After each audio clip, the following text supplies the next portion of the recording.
रात के सन्नाटे में लंदन के एक किले के अंदर कड़ी सुरक्षा के बीच रखा है एक हीरा, जिसकी चमक सिर्फ रोशनी नहीं बल्कि इतिहास के खून, धोखे और सत्ता की कहानी बयां करती है।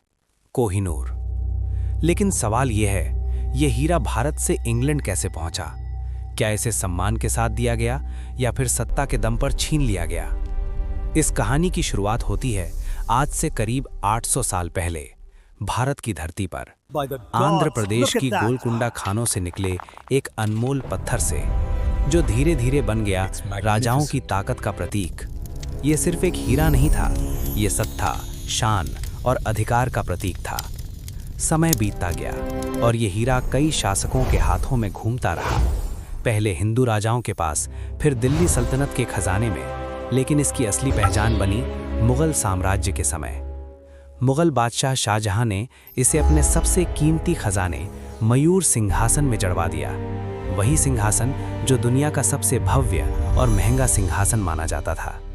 उस सिंहासन की चमक में कोहिनूर सबसे खास था, जैसे उसकी आत्मा। लेकिन इतिहास कभी एक जैसा नहीं रहता। साल 1739 ईरान का शासक नादिर शाह भारत पर हमला करता है। दिल्ली तबाह हो जाती है, खजाने लूट लिए जाते हैं और उसी लूट में कोहिनूर भी उसके हाथ लग जाता है। कहा जाता है कि जब नादिर शाह ने पहली बार इस हीरे को देखा तो उसके मुंह से निकला कोहिनूर, यानी रोशनी का पहाड़, और यहीं से इस हीरे का नाम पड़ा कोहिनूर। लेकिन इस हीरे का सफर यहीं नहीं रुका। नादिर शाह की हत्या के बाद यह हीरा फिर से सत्ता के खेल में भटकने लगा। अफगान शासकों के पास गया, हाथ बदलता रहा और आखिरकार ये पहुंचा पंजाब के शेर महाराजा रणजीत सिंह के पास। रणजीत सिंह के लिए कोहिनूर सिर्फ एक हीरा नहीं था, ये उनके साम्राज्य की शान, उनका गौरव और उनकी ताकत का प्रतीक था। उन्होंने हमेशा इसे अपने पास रखा।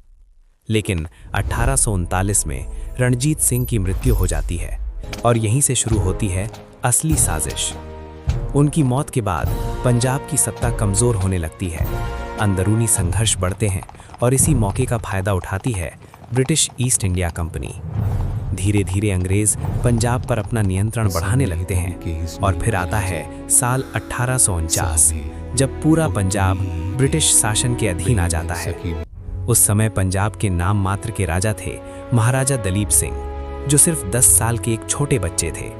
सोचिए, एक मासूम बच्चा और सामने खड़ी है दुनिया की सबसे चालाक और ताकतवर सत्ता। अंग्रेजों ने एक संधि करवाई जिसे कहा जाता है लाहौर की संधि। इस संधि में एक शर्त थी कि कोहिनूर हीरा ब्रिटेन की रानी को सौंप दिया जाएगा। लेकिन क्या यह सच में सौंपा गया था या फिर एक बच्चे से उसकी सबसे कीमती विरासत छीन ली गई थी? इतिहास बताता है दलीप सिंह के पास कोई विकल्प नहीं था। उसे मजबूर किया गया, उसकी सत्ता छीनी गई और उसके साथ ही कोहिनूर भी उससे ले लिया गया। इसके बाद इस हीरे को एक जहाज में रखा गया और भारत से हजारों किलोमीटर दूर इंग्लैंड भेज दिया गया। वहां इसे ब्रिटेन की रानी विक्टोरिया को सौंप दिया गया। लेकिन कहानी यहीं खत्म नहीं होती। इंग्लैंड पहुंचने के बाद इस हीरे को दोबारा काटा गया ताकि इसकी चमक और बढ़ाई जा सके। लेकिन इस प्रक्रिया में इसका असली आकार छोटा हो गया, वजन कम हो गया और शायद इसके साथ जुड़ी असली पहचान भी बदल गई। आज कोहिनूर लंदन के टावर ऑफ लंदन में रखा है, जहां हर साल लाखों लोग इसे देखने आते हैं। लोग इसकी चमक को देखते हैं, उसकी खूबसूरती की तारीफ करते हैं, लेकिन बहुत कम लोग जानते हैं कि इस चमक के पीछे एक लंबी कहानी छिपी है, धोखे की, सत्ता की और लूट की। भारत, पाकिस्तान और अफगानिस्तान तीनों देश इस हीरे पर अपना दावा करते हैं, लेकिन आज तक कोहिनूर वापस नहीं आया। और आज भी सबसे बड़ा सवाल वही है, क्या कोहिनूर हीरा एक तोहफा था या फिर इतिहास की सबसे बड़ी लूट? शायद इसका जवाब आज भी इतिहास के अंधेरे में छुपा हुआ है। और जब तक ये हीरा अपने असली घर वापस नहीं आता, तब तक ये कहानी अधूरी ही रहेगी।